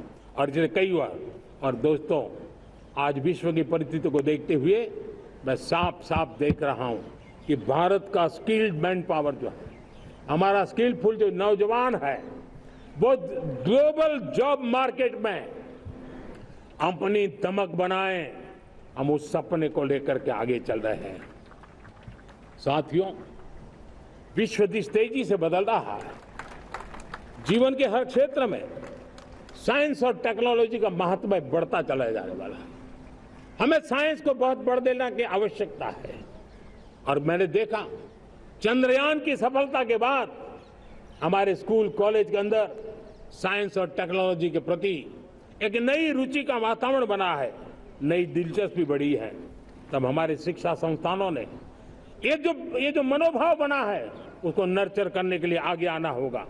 भारत सरकार ने भी रिसर्च के लिए सपोर्ट बढ़ा दिया है। हमने ज्यादा से ज्यादा चेस स्थापित किए हैं। हमने नेशनल रिसर्च फाउंडेशन बना करके हमने उसको एक कानूनी परिवेश में ला करके स्थायी रूप से एक व्यवस्था विकसित की है ताकि रिसर्च को लेकर के निरंतर बल मिले और ये रिसर्च फाउंडेशन उस काम को करे। मेरे बड़े गर्व की बात है कि बजट में हमने 1 लाख करोड़ रुपया रिसर्च और इनोवेशन के लिए हमने देने का निर्णय किया है, ताकि हमारे देश के नौजवान के पास जो आइडियाज है उस आइडियाज को हम जमीन पर उतार पाएं। साथियों, आज भी हमारे देश में मेडिकल एजुकेशन के लिए हमारे बच्चे बाहर जा रहे हैं। वैसा कहा मैंने, वो ज्यादातर मध्यम वर्गीय परिवार के हैं, उनके लाखों करोड़ों रुपए खर्च हो जाते हैं, और तब जाकर के हमने पिछले 10 साल में मेडिकल सीटों को करीब करीब 1 लाख कर दिया। आज मैं करीब करीब 25,000 युवा हर साल विदेश में मेडिकल एजुकेशन के लिए जाते हैं, और ऐसे ऐसे देश में जाना पड़ रहा है, कभी कभी तो मैं सुनता हूं तो हैरान हो जाता हूं। और इसलिए हमने तय किया है कि अगले 5 साल में मेडिकल लाइन में 75,000 नई सीटें बनाई जाएगी। मेरे प्यारे देशवासियों, विकसित भारत 2047 वो स्वस्थ भारत भी होना चाहिए, और जब स्वस्थ भारत हो तो आज जो बच्चे हैं उनके पोषण पर आज से ही ध्यान देने की जरूरत है। और इसलिए हमने विकसित भारत की जो पहली पीढ़ी है उनकी तरफ विशेष ध्यान दे करके हमने पोषण का एक अभियान चलाया है। हमने राष्ट्रीय पोषण मिशन शुरू किया है, पोषण को हमने प्राथमिकता दी है। मेरे प्यारे देशवासियों, हमारी कृषि व्यवस्था को ट्रांसफॉर्म करना बहुत जरूरी है, समय की मांग है। हम सदियों से जिस परंपरा में दबे हुए हैं, जकड़े हुए हैं, उससे मुक्ति पानी होगी, और हमारे किसानों को उसके लिए हम मदद भी दे रहे हैं। हम उसको ट्रांसफॉर्म करने की दिशा में लगातार काम करते आए हैं। आज आसान ऋण दे रहे हैं किसानों को, टेक्नोलॉजी की मदद दे रहे हैं। किसान जो पैदावार करता है उसको वैल्यू एडिशन के लिए हम काम कर रहे हैं, उसके लिए मार्केटिंग के लिए पूरा प्रबंध करते हैं, ताकि उसको एंड टू एंड हर जगह पे हैंड होल्डिंग की व्यवस्था हो, उस दिशा में हम काम कर रहे हैं। आज जब धरती माता के प्रति सारा विश्व चिंतित है, जिस प्रकार से उर्वरक के कारण हमारी धरती माता की शहद दिनों दिन बिगड़ता जा रही है, हमारी धरती माता की उत्पादकता क्षमता खत्म होती चली जा रही है, कम होती चली जा रही है, और उस समय मैं मेरे देश के लाखों किसानों का आभार व्यक्त करना चाहता हूं, जिन्होंने प्राकृतिक खेती का रास्ता चुना है और हमारी धरती माता की सेवा करने का भी उन्होंने बीड़ा उठाया है। और इस बार बजट में भी हमने प्राकृतिक खेती को बल देने के लिए बहुत बड़ी योजनाओं के साथ बहुत बड़ा बजट में प्रावधान किया है। मेरे प्यारे देशवासियों, आज दुनिया की स्थिति में देखता हूं, पूरा विश्व होलिस्टिक हेल्थ केयर की तरफ मुड़ा है, और तब उनको ऑर्गेनिक फूड ये उनकी प्रथम पसंद बनी है। आज विश्व के लिए ऑर्गेनिक फूड का अगर कोई फूड बास्केट बन सकता है तो मेरे देश का किसान बना सकता है, मेरा देश बन सकता है। और इसलिए हम आने वाले दिनों में उस सपने को लेकर के आगे चलना चाहते हैं, ताकि ऑर्गेनिक फूड की जो विश्व की मांग है, उस ऑर्गेनिक फूड का बास्केट हमारा देश कैसे बने, किसानों का जीवन आसान बने, गांव में टॉप क्लास इंटरनेट कनेक्टिविटी मिले, किसानों को स्वास्थ्य सुविधाएं मिले, किसान के बच्चों को पढ़ने के लिए स्मार्ट स्कूल अवेलेबल हो, किसान के बच्चों को रोजगार उपलब्ध हो। छोटी छोटे खेती के टुकड़ों पर पूरा परिवार आज जीना बड़ा मुश्किल हो रहा है, तब उनके नौजवानों के लिए वो स्किल मिले, ताकि उनके नए रोजगार मिले, नए आय के साधन बने। इसका एक कॉम्प्रिहेंसिव प्रयास हम कर रहे हैं। बीते वर्षों में वुमेन लेड डेवलपमेंट मॉडल पर हमने काम किया है। इनोवेशन हो, एम्प्लॉयमेंट हो, एंटरप्रेन्योरशिप हो, हर सेक्टर में महिलाओं के कदम बढ़ते जा रहे हैं। महिलाएं सिर्फ भागीदारी बढ़ा रही है ऐसा नहीं, महिलाएं नेतृत्व दे रही है। आज अनेक क्षेत्रों में, आज हमारे रक्षा क्षेत्र में देखिए, हमारा एयरफोर्स हो, हमारी आर्मी हो, हमारी नेवी हो, हमारा स्पेस सेक्टर हो, आज हमारी महिलाओं का हम दमखम देख रहे हैं देश के लिए। लेकिन दूसरी तरफ कुछ चिंता की बातें भी आती है और मैं आज लाल किले से फिर बार एक अपनी पीड़ा व्यक्त करना चाहता हूं। एक समाज के नाते हमें गंभीरता से सोचना होगा कि हमारी माताओं, बहनों, बेटियों के प्रति जो अत्याचार हो रहे हैं, उसके प्रति देश का आक्रोश है, जन सामान्य का आक्रोश है। इस आक्रोश को मैं महसूस कर रहा हूं। इसको देश को, समाज को, हमारी राज्य सरकारों को गंभीरता से लेना होगा। महिलाओं के विरुद्ध अपराधों की जल्द से जल्द जांच हो, राक्षसी कृत्य करने वालों को जल्द से जल्द कड़ी सजा हो। वो समाज में विश्वास पैदा करने के लिए जरूरी है। मैं ये भी बताना चाहूंगा कि जब बलात्कार की या महिलाओं पर अत्याचार की घटनाएं घटती हैं तो उसकी बहुत चर्चा होती है, बहुत प्रचार होता है, मीडिया में छाया रहता है। लेकिन जब ऐसे राक्षसी मनोवृत्ति व्यक्ति को सजा होती है तो वो खबरों में कहीं नजर नहीं आती, एक कोने में कहीं पड़ा रहता है। अब समय की मांग है कि जिनको सजा होती है उसकी व्यापक चर्चा हो, ताकि ऐसा पाप करने वालों को भी डर पैदा हो कि ये पाप करने की हालत ये होती है कि फांसी पर लटकना पड़ता है। और मुझे लगता है कि डर पैदा करना बहुत जरूरी है। मेरे प्यारे देशवासियों, हमारे देश में ऐसी एक आदत बन गई थी स्वभाव से, हम देश को कम आंकना, देश के प्रति गौरव के भाव का अभाव होना, ये पता नहीं क्यों हमारे जहन में घुस गया था। और हम तो कभी कभी तो लेट आए तो कहते थे इंडियन टाइम, शर्म के साथ हम बोल देते थे। देश को इन चीजों से हमने बाहर लाने में सफलता पाई है। किसी जमाने में कहा जाता, अरे खिलौने भी बाहर से आते थे, वो दिन देखे हमने। आज मैं गर्व से कह सकता हूं कि मेरे देश के खिलौने दुनिया के बाजार में अपनी धमक लेकर के पहुंच रहे हैं। खिलौने हमारे एक्सपोर्ट होने शुरू हुए। तो एक जमाना था हम मोबाइल फोन इंपोर्ट करते थे, आज मोबाइल फोन का मैन्युफैक्चरिंग का इकोसिस्टम बना है, एक बहुत बड़ा हब बना है, और आज हम मोबाइल फोन दुनिया में एक्सपोर्ट करने लगे हैं। ये भारत की ताकत है। साथियों, भविष्य के साथ सेमीकंडक्टर जुड़ा हुआ है, आधुनिक टेक्नोलॉजी जुड़ी है, एआई जुड़ा हुआ है।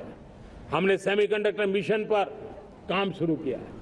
हर उपकरण में मेड इन इंडिया चिप क्यों न हो, क्यों ये सपना मेरे देश का नौजवान देखे। टैलेंट यहाँ है, सारे इस प्रकार के रिसर्च काम हिंदुस्तान में होते हैं, तो अब प्रोडक्शन भी हिंदुस्तान में होगा, सेमीकंडक्टर का काम भी हिंदुस्तान में होगा, और हम एंड टू एंड सॉल्यूशन दुनिया को देने की ताकत रखते हैं। और हम उसको साथियों, एक जमाना हमने देखा है 2G के लिए हम कैसा संघर्ष करते थे।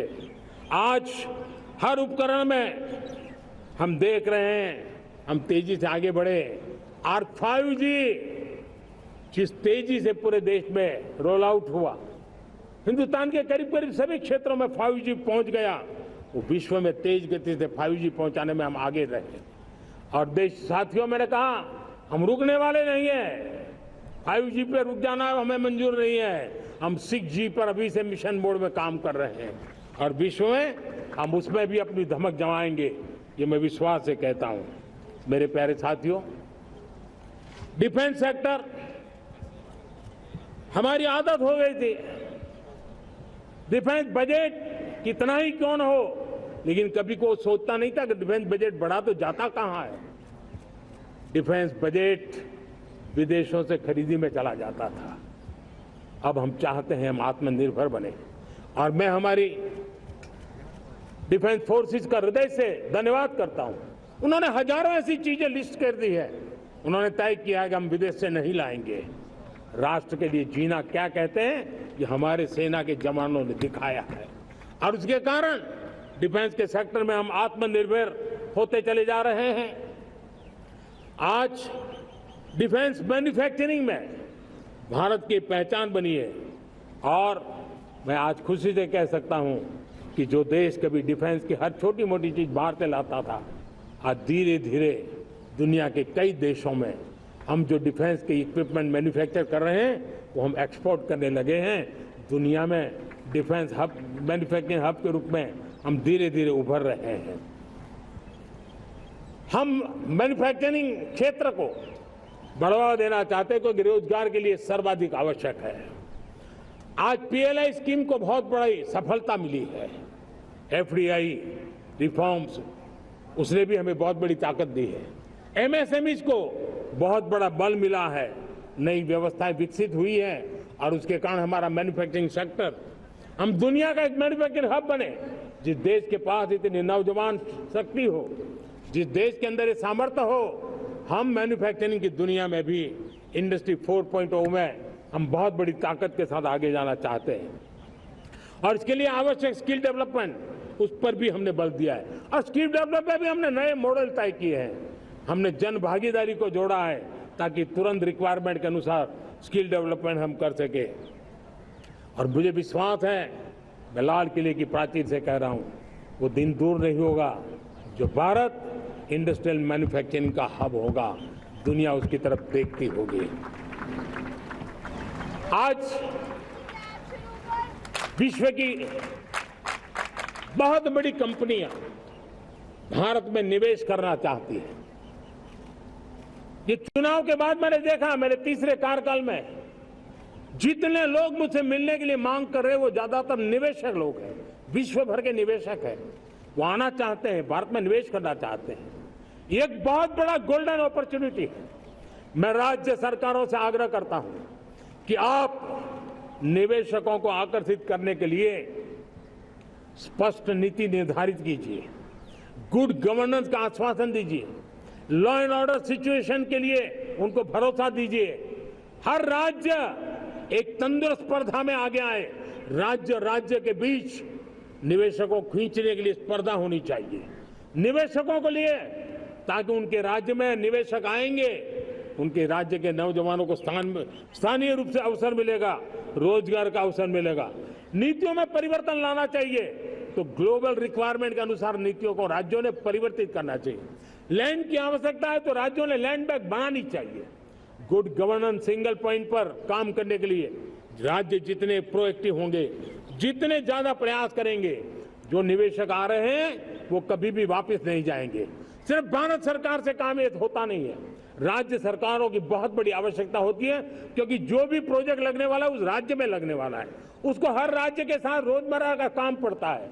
और इसलिए मैं राज्यों से आग्रह करूंगा कि जब विश्व पूरा भारत की तरफ आकर्षित हो रहा है, विश्व पूरा भारत में निवेश करने के लिए प्रतिबद्ध हो रहा है, तब ये हमारा दायित्व बनता है कि हमारी पुरानी आदतें छोड़ करके स्पष्ट नीति के साथ हम आगे आए।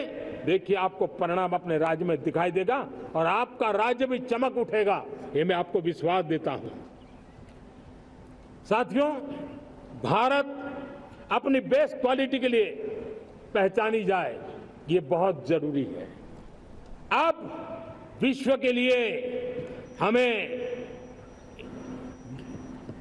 डिजाइन ऑफ इंडिया का क्षेत्र, डिजाइन इन इंडिया, इस पर हमने बल देना है। हमें कोशिश करनी है अब इंडियन स्टैंडर्ड इंटरनेशनल स्टैंडर्ड बनने चाहिए। इंडियन स्टैंडर्ड इंटरनेशनल स्टैंडर्ड बनेंगे तब हमारी हर चीज को सहजता से मोहर लग जाएगी और ये हमारे प्रोडक्शन की क्वालिटी पर निर्भर करेगा, हमारी सेवा की क्वालिटी पर निर्भर करेगा, हमारे अप्रोच की क्वालिटी पर निर्भर करेगा। और इसलिए हमें क्वालिटी पर बल देकर के आगे बढ़ना है। हमारे पास टैलेंट है, डिजाइन के क्षेत्र में हम दुनिया को बहुत कुछ नया दे सकते हैं। डिजाइन इन इंडिया, इस आह्वान को लेकर के हमें अब आगे चलना है।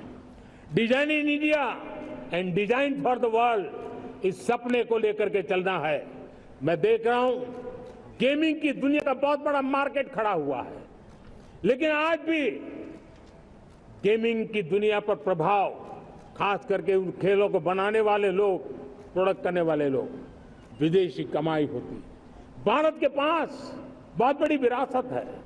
हम गेमिंग की दुनिया में बहुत नई टैलेंट को लेकर के आ सकते हैं। विश्व के हर बच्चे को हमारे देश के बनी हुई गेमिंग की ओर आकर्षित कर सकते हैं। मैं चाहता हूं कि भारत के बच्चे, भारत के नौजवान, भारत के आईटी प्रोफेशनल्स, भारत के एआई के प्रोफेशनल्स, वे गेमिंग की दुनिया को लीड करें। खेलने में नहीं, गेमिंग की दुनिया में हमारे प्रोडक्ट पूरे विश्व में पहुंचने चाहिए और पूरी दुनिया में हमारे एनिमेटर्स काम कर सकते हैं। एनिमेशन की दुनिया में हम अपनी दाग जमा सकते हैं। हम उस दिशा में काम करें। मेरे प्यारे देशवासियों, आज विश्व के अंदर ग्लोबल वार्मिंग, क्लाइमेट चेंज हर क्षेत्र में चिंता और चर्चा का विषय रहता है। भारत ने उस दिशा में काफी कदम उठाए हैं। हम विश्व को आश्वस्त करते रहे हैं और शब्दों से नहीं, अपने कार्यों से, प्राप्त परिणामों से हमने विश्व को आश्वस्त भी किया है और विश्व को आश्चर्यचकित भी किया है। हम ही हैं जिन्होंने सिंगल यूज प्लास्टिक पर प्रतिबंध लगाया है। हमने रिन्यूएबल एनर्जी पर विस्तार किया है। हमने रिन्यूएबल एनर्जी को एक नई ताकत दी है। आने वाले कुछ वर्षों में हम नेट जीरो फ्यूचर की ओर आगे बढ़ रहे हैं। मुझे याद है पेरिस एकॉर्ड में जिन देशों ने अपने लक्ष्य निर्धारित किए थे, आज मैं लाल किले की प्राचीर से मेरे देशवासियों की ताकत दुनिया को बताना चाहता हूं। G20 देश के समूह जो नहीं कर पाए, वो मेरे देश के नागरिकों ने करके दिखाया है। मेरे देशवासियों ने करके दिखाया है। हिंदुस्तान ने करके दिखाया है। पेरिस एकॉर्ड के अंदर जो टारगेट हमने तय किए थे, उन टारगेट को समय से पहले पूरा करने वाला G20 देशों के समूह में अगर कोई है तो एकमात्र मेरा हिंदुस्तान है, एकमात्र मेरा भारत है। और इसलिए गर्व होता है साथियों। रिन्यूएबल एनर्जी के टारगेट हमने पूरे, हम 2030 तक रिन्यूएबल एनर्जी को 500 गीगावाट तक ले जाने के लिए मकसद से काम कर। आप कल्पना कर सकते हैं कि कितना बड़ा लक्ष्य है। दुनिया के लोग सिर्फ 500 गीगावाट शब्द सुनते हैं ना, तो मेरी तरफ ऐसे ऐसे देखते हैं। लेकिन आज मैं विश्वास से कह रहा हूं देशवासियों को कि इस लक्ष्य को भी हम पूरा करके रहेंगे। और ये मानव जाति की भी सेवा करेगा, हमारे भविष्य की भी सेवा करेगा, हमारे बच्चों के उज्जवल भविष्य की गारंटी बनेगा। हमने 2030 तक हमारी रेलवे को नेट जीरो एमिशन का लक्ष्य लेकर के हम चल रहे हैं। साथियों, पीएम सूर्य घर मुफ्त बिजली योजना उसको एक नई ताकत देने वाली है और ये बदलाव का फल मेरे देश के सामान्य परिवार को मिला, विशेष करके मेरे मध्यम वर्ग को मिलेगा जब उसका बिजली का बिल मुक्त हो जाएगा। इलेक्ट्रिक व्हीकल, उसकी मांग बढ़ती जा रही है। जब पीएम सूर्य घर योजना से वो बिजली उत्पादन करता है सूर्य से, तो उसका व्हीकल का प्रवास का खर्चा भी वो कम कर सकता है। साथियों, हम ग्रीन हाइड्रोजन मिशन लेकर के एक ग्लोबल हब बनना चाहते हैं। बहुत तेजी से नीतियां बनाई गई हैं, बहुत तेजी से उसका इम्प्लीमेंटेशन का काम हो रहा है और भारत ग्रीन हाइड्रोजन एक न्यू एनर्जी की दिशा में हम जाना चाहते हैं। और ये सारे जो प्रयास चल रहे हैं, क्लाइमेट की चिंता तो है ही है, ग्लोबल वार्मिंग की चिंता है, लेकिन इसके अंदर ग्रीन जॉब्स की बहुत बड़ी संभावना है। और इसलिए आने वाले कालखंड में ग्रीन जॉब्स का महत्व बढ़ता है, तो उसको सबसे पहले कैप्चर करने के लिए मेरे देश के नौजवानों को अवसर देने के लिए और ग्रीन जॉब्स के लिए एक बहुत बड़ा क्षेत्र को बढ़ावा दे रहे हैं। मेरे प्यारे देशवासियों, आज हमारे साथ इस तिरंगे झंडे के नीचे वो नौजवान बैठे हैं जिन्होंने ओलंपिक की दुनिया में भारत का परचम लहराया। मैं मेरे देश के सभी एथलीट्स को, मेरे देश के सभी खिलाड़ियों को 140 करोड़ देशवासियों की तरफ से बधाई देता हूं और हम नए सपने, नए संकल्प, अत्यंतिक पुरुषार्थ के साथ नए लक्ष्यों को हासिल करने के लिए आगे बढ़ेंगे, ऐसा मैं विश्वास के साथ उनको शुभकामनाएं भी देता हूं। आने वाले कुछ दिनों में भारत के एक बहुत बड़ा दस्ता पैरालंपिक के लिए पेरिस जाने के लिए रवाना होगा। मैं मेरे सभी पैरालंपिक खिलाड़ियों को भी हृदय से बहुत बहुत शुभकामनाएं देता हूं। साथियों, भारत ने G20 को ऑर्गेनाइज किया, हिंदुस्तान के अनेक शहरों में ऑर्गेनाइज किया, 200 से ज्यादा इवेंट किए।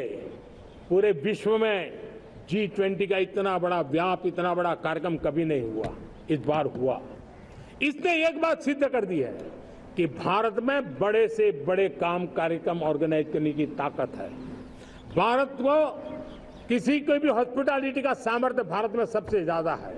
अगर ये सिद्ध हो चुका है तो साथियों, हिंदुस्तान का सपना है कि 2036 में जो ओलंपिक होगा वो मेरे हिंदुस्तान की धरती पर हो। इसके लिए हम तैयारी कर रहे हैं, उसके लिए हम आगे बढ़ेंगे। साथियों, समाज के आखिरी तबके के जो लोग हैं, ये हमारा सामाजिक दायित्व है।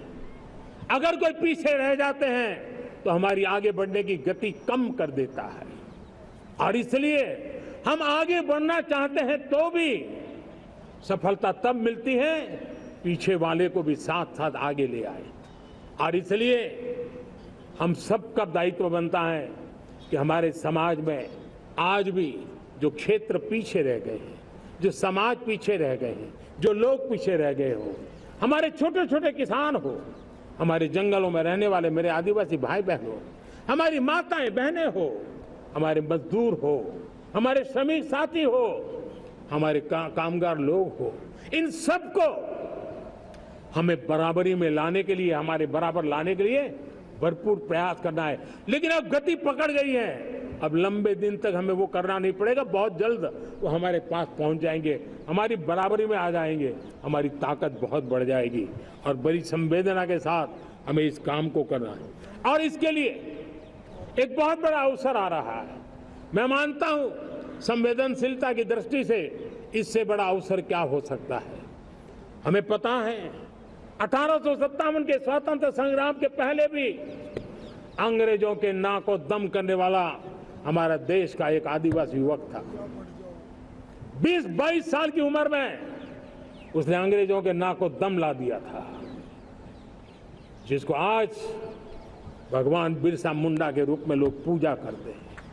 भगवान बिरसा मुंडा की 150वीं जयंती आ रही है। ये हम सबके लिए प्रेरणा का कारण बने। समाज के प्रति छोटा सा छोटा व्यक्ति भी देश के लिए कैसी जज्बात रखता है, उससे बड़ी प्रेरणा भगवान बिरसा मुंडा से अधिक कौन हो सकता है। आइए हम भगवान बिरसा मुंडा की 150वीं जयंती जब मनाएं, संवेदनशीलता का हमारा व्याप बढ़े, समाज के प्रति हमारा ममभाव बने। हम समाज के हर व्यक्ति को, गरीबों को, दलित को, पिछड़ों को, आदिवासियों को, हर एक को हम अपने साथ लेकर के चले। इस संकल्प को लेकर के चलना है। मेरे प्यारे देशवासियों, हम संकल्प के साथ तो बढ़ तो रहे हैं, बहुत आगे बढ़ रहे हैं, लेकिन ये भी सच है कि कुछ लोग होते हैं जो प्रगति देख नहीं सकते। कुछ लोग होते हैं जो भारत का भला सोच नहीं सकते हैं। जब तक खुद का भला न हो तब तक उनको किसी का भला अच्छा नहीं लगता है। ऐसी विकृत मानसिकता से भरे हुए लोगों की कमी नहीं होती है। देश को ऐसे लोगों से बचना होगा। वे निराशा की गर्त में डूबे हुए लोग हैं। ऐसे मुट्ठी भर निराशा की गर्त में डूबे हुए लोग,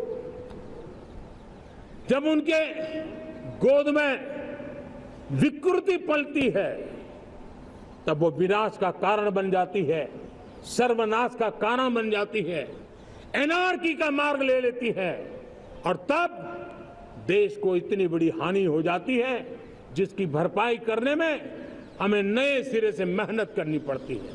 इसलिए ऐसे जो छुटपुट निराशावादी तत्व होते हैं, वो सिर्फ निराशा इतना नहीं है, उनकी गोद में विकृति पल रही है। ये विकृति विनाश के, सर्वनाश के सपने देख रही है, ताने बाने जोड़ने की प्रयासों में लगी हुई है। देश को इसे समझना होगा। लेकिन मैं देशवासियों को कहना चाहता हूं कि हम हमारी नेक नीयत से, हमारी ईमानदारी से, राष्ट्र के प्रति हमारे समर्पण से हम सारी परिस्थितियों के बावजूद भी विपरीत मार्ग पर जाने वालों के लिए भी, उनके भी दिल जीत करके हम देश को आगे बढ़ने के हमारे संकल्प में कभी भी पीछे नहीं हटेंगे, ये मैं विश्वास दिलाना चाहता हूं। साथियों, चुनौतियां हैं, अनगिनत चुनौतियां हैं। चुनौतियां भीतर भी है, चुनौतियां बाहर भी है। और जैसे जैसे हम ताकतवर बनेंगे, जैसे जैसे हमारा तवज्जो बढ़ेगा, तो चुनौतियां भी बढ़ने वाली है, बाहर की चुनौतियां और बढ़ने वाली है। और मुझे उसका भली भांति अंदाज है। लेकिन मैं ऐसी शक्तियों को कहना चाहता हूं, भारत का विकास किसी के लिए संकट लेकर के नहीं आता। हम विश्व में समृद्ध थे, तब भी हमने कभी दुनिया को युद्ध में नहीं झोंका है। हम बुद्ध का देश है, युद्ध हमारी राह नहीं है। और इसलिए विश्व चिंतित न हो भारत के आगे बढ़ने से। मैं विश्व समुदाय को विश्वास दिलाता हूं कि आप भारत के संस्कारों को समझिए, भारत के हजारों साल के इतिहास को समझिए। आप हमें संकट मत मारिए, आप उन तरकीबों से न जुड़िए जिसके कारण पूरी मानव जात का कल्याण करने का सामर्थ्य जिस भूमि में है, उस भूमि को ज्यादा मेहनत करनी पड़े। लेकिन फिर भी मैं देशवासियों को कहना चाहता हूं, चुनौतियां कितनी ही क्यों ना हो, चुनौती को चुनौती देना ये हिंदुस्तान की फितरत में है। न हम डिगेंगे, न हम थकेंगे, न हम रुकेंगे, न हम झुकेंगे।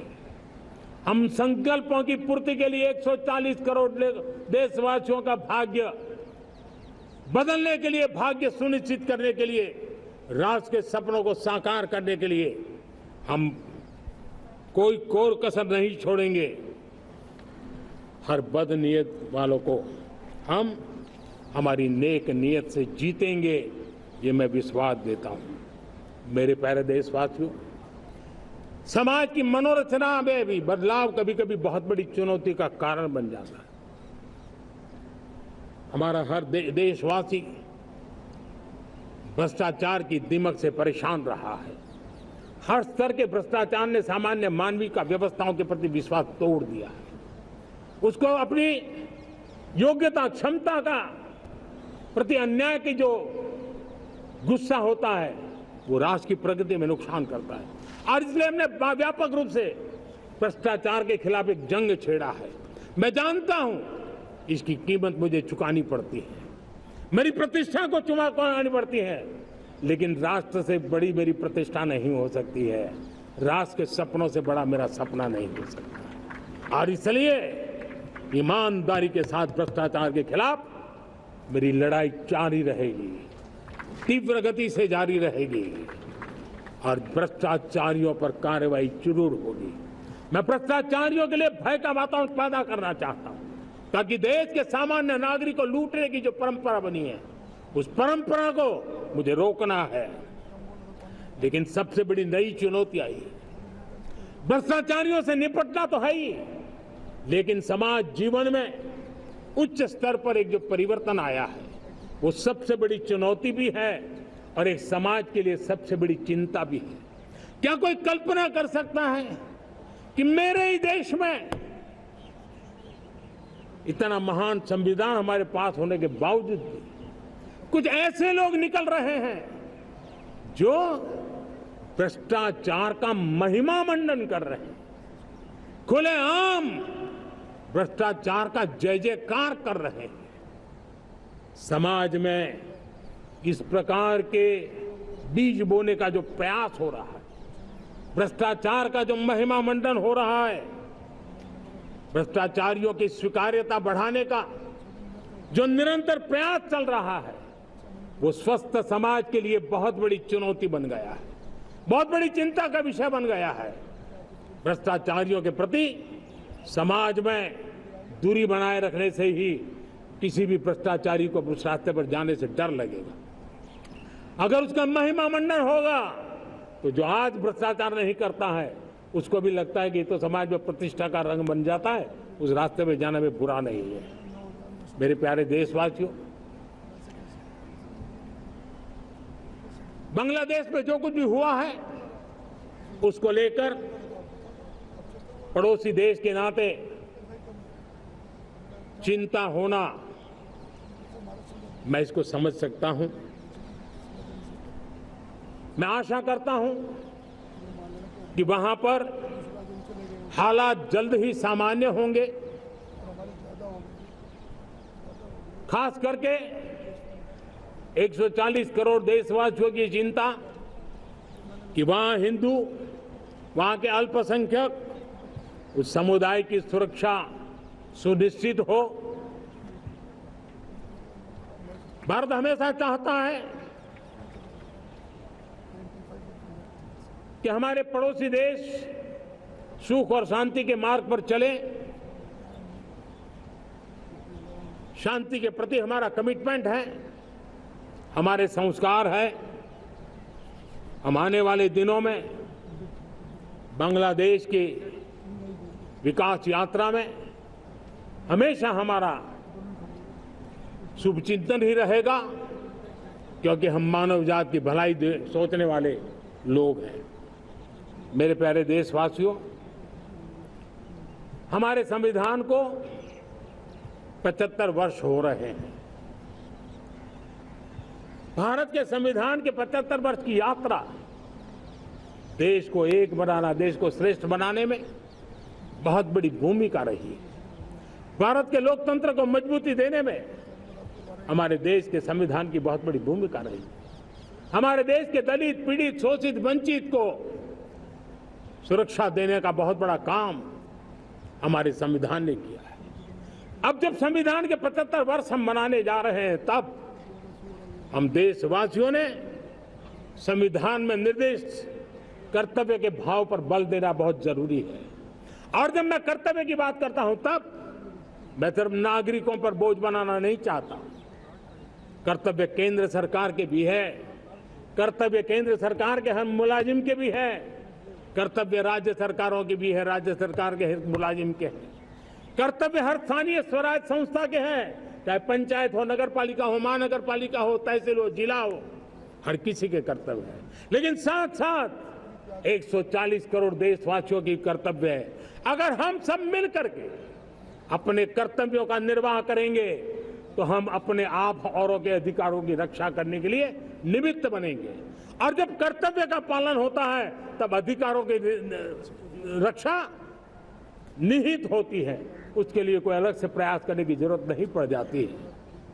मैं चाहता हूं कि हमारे इस भाव को लेकर हम चलेंगे, हमारा लोकतंत्र भी मजबूत होगा, हमारा सामर्थ्य और बढ़ेगा और हम एक नई शक्ति के साथ आगे बढ़ेंगे। मेरे प्यारे देशवासियों, हमारे देश में सुप्रीम कोर्ट ने बार बार यूनिफॉर्म सिविल कोड को लेकर जो चर्चा की है, अनेक बार आदेश दिए हैं, क्योंकि देश का एक बहुत बड़ा वर्ग मानता है और उसमें सच्चाई भी है कि जिस सिविल कोड को हम लेकर के जी रहे हैं, वो सिविल कोड सचमुच में तो एक प्रकार का कम्युनल सिविल कोड है, भेदभाव करने वाला सिविल कोड है।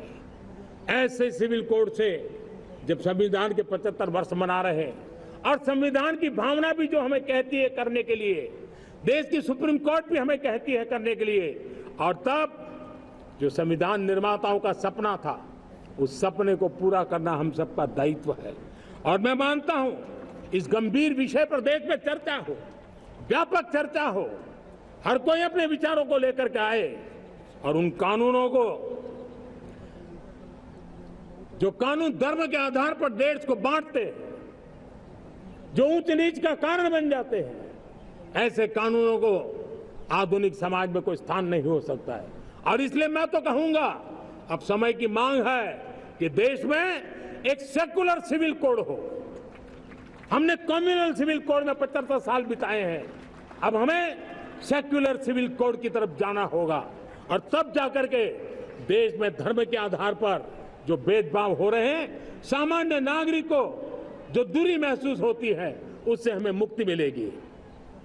मेरे प्यारे देशवासियों, जब मैं देश में एक चिंता हमेशा कहता हूं, परिवारवाद, जातिवाद भारत के लोकतंत्र को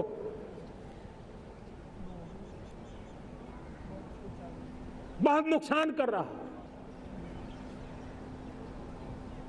देश को, लोक राजनीति को हमें परिवारवाद और जातिवाद से मुक्ति दिलानी होगी। आज मैं देख रहा हूं मेरे सामने जो नौजवान है, उसमें लिखा हुआ है माय भारत, जिस संगठन का नाम है उसकी चर्चा लिखी है, यहां बहुत बढ़िया तरीके से लिखा हुआ है। माय भारत के अनेक मिशन है।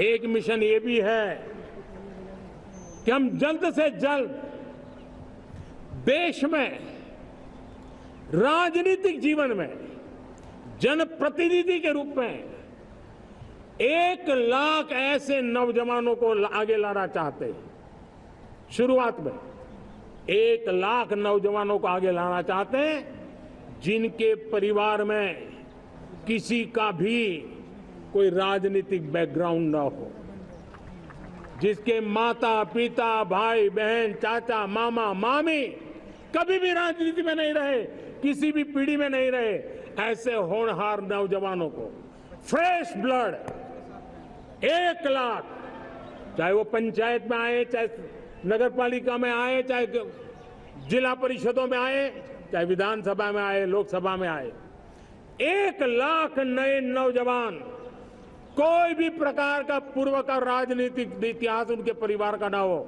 ऐसे फ्रेश लोग राजनीति में आए ताकि जातिवाद से मुक्ति मिले, परिवारवाद से मुक्ति मिले, लोकतंत्र को समृद्धि मिले। और जरूरी नहीं है कि एक दल में जाए, उनको जो पसंद हो उस दल में जाए, उस दल में जाकर के वो जनप्रतिनिधि बन करके आगे आए।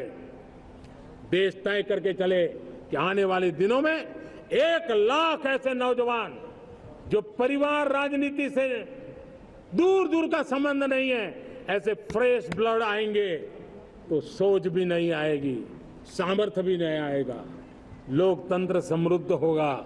और इसलिए हमें इस दिशा में आगे होना है। और मैं चाहूंगा कि देश ने बार बार चुनाव इस देश की प्रगति में रुकावट बन रहे हैं, गतिरोध पैदा कर रहे हैं। आज कोई भी योजना को चुनाव के साथ जोड़ देना आसान हो गया है, क्योंकि हर 3 महीने 6 महीने कहीं न कहीं चुनाव चल रहा है। कोई भी योजना जाहिर करोगे आप तो मीडिया में देखेंगे, चुनाव आया तो फलाना हो गया, चुनाव आया तो फलाना हो गया। हर काम को चुनाव के रंग से रंग दिया गया है।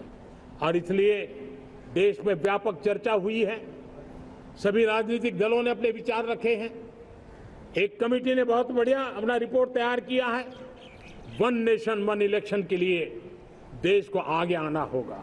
मैं लाल किले से तिरंगे की साक्षी में देश के राजनीतिक दलों से आग्रह करता हूं, देश के संविधान को समझने वाले लोगों से आग्रह करता हूं कि भारत की प्रगति के लिए, भारत के संसाधनों का सर्वाधिक उपयोग जन सामान्य के लिए हो, उसके लिए 1 नेशन 1 इलेक्शन के सपने को साकार करने के लिए हमें आगे आना चाहिए। मेरे प्यारे देशवासियों, भारत का स्वर्णिम कालखंड है। 2047 विकसित भारत, ये हमारी प्रतीक्षा कर रहा है। बाधाएं, रुकावटें, चुनौतियां, उसको परास्त करके एक दृढ़ संकल्प के साथ ये देश चलने के लिए प्रतिबद्ध है। और साथियों, मैं साफ देख रहा हूं, मेरे विचारों में कोई झिझक नहीं है, मेरे सपनों के सामने कोई पर्दा नहीं है। मैं साफ साफ देख सकता हूं कि यह देश 140 करोड़ देशवासियों के परिश्रम से, हमारे पूर्वजों का खून हमारी रगों में है। अगर वो 40 करोड़ लोग आजादी के सपनों को पूर्ण कर सकते हैं तो 140 करोड़ देशवासी समृद्ध भारत के सपने को साकार कर सकते हैं। 140 करोड़ देशवासी विकसित भारत के सपने को साकार कर सकते हैं। और मैंने पहले भी कहा था कि मेरे तीसरे टर्म में देश तीसरी इकोनॉमी तो बनेगा ही, लेकिन मैं 3 गुना काम करूंगा, 3 गुना तेज गति से काम करूंगा, 3 गुना व्यापकता से काम करूंगा, ताकि देश के लिए जो सपने हैं वो बहुत निकट में पूरे हो। मेरा हर पल देश के लिए है, मेरा हर क्षण देश के लिए है, मेरा कण कण सिर्फ और सिर्फ मां भारती के लिए है। और इसलिए 24/7 फॉर 2047 इस प्रतिबद्धता के साथ आइए मैं देशवासियों का आह्वान करता हूं। हमारे पूर्वजों ने जो सपने देखे थे, उन सपनों को हम संकल्प बनाए, अपने सपनों को जोड़े, अपने पुरुषार्थ को जोड़े, और 21वीं सदी जो भारत की सदी है, उस सदी में स्वर्णिम भारत बना के रहें, उसी सदी में हम विकसित भारत बना के रहें और उन सपनों को पूरा करते हुए आगे बढ़े। और स्वतंत्र भारत 75 साल की यात्रा के बाद एक नए मुकाम पर बढ़ रहा है, तब हम कोई कोर कसर न छोड़े। और मैं आपको विश्वास दिलाता हूं, आपने मुझे जो दायित्व दिया है, मैं कोई कोर कसर नहीं छोड़ूंगा। मैं मेहनत में कभी पीछे नहीं रहूंगा, मैं साहस में कभी कतराता नहीं हूं, मैं चुनौतियों से कभी टकराते से डरता नहीं हूं। क्यों? क्योंकि मैं आपके लिए जीता हूं, मैं आपके भविष्य के लिए जीता हूं, मैं आप भारत माता के उज्जवल भविष्य के लिए जी रहा हूं। और उस सपनों को पूरा करने के लिए आज राष्ट्र ध्वज के छाया में, तिरंगे की छाया में दृढ़ संकल्प के साथ हम आगे बढ़े। इसी के साथ मेरे साथ बोलिए, भारत माता की, भारत माता की, भारत माता की, वंदे वंदे वंदे वंदे। जय हिंद, जय हिंद, जय Hind.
From the ramparts of Red Fort in Delhi, Prime Minister Narendra Modi concluding his first address to the nation after entering his third term as the leader of the government in the country, outlining his hopes and aspirations for the people he leads. Greeting the crowds, greeting the nation, as we all come together to celebrate our 78th Independence Day. So though the function here at Red Fort concludes, the day